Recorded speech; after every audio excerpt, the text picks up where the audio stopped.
So it's obviously crucial to what we do. We're fortunate to have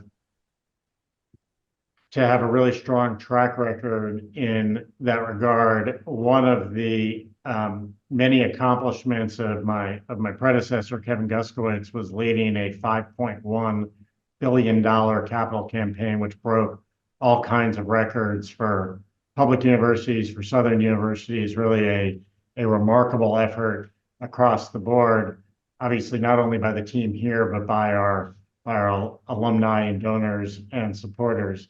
It's interesting when you talk to presidents and chancellors of other schools, when you talk to private schools, they have had fundraising in their DNA from the day they started.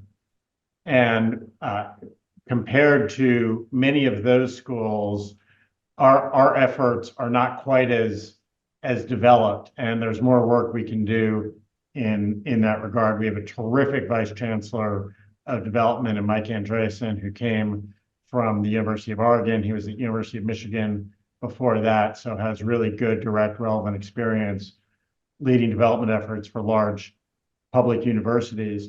But when you look at a lot of large publics, we're significantly ahead of many institutions that previously have not done very much fundraising as a whole. I was told this the other day, and I haven't tried to verify it independently, but what I was told was that the University of Georgia recently completed its first capital campaign with a target of about $1 billion and raised, I think, 1.1, 1.2.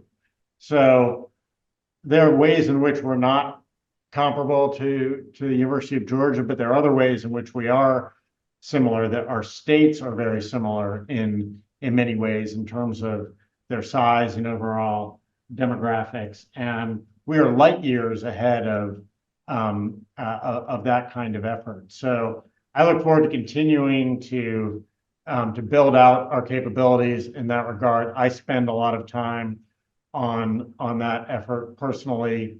One of the most consistent pieces of advice I received from many folks who either are or had been presidents or chancellors of other universities is spend time on the things that only the chancellor can do. And meeting with our most important donor relationships is at the top of that list.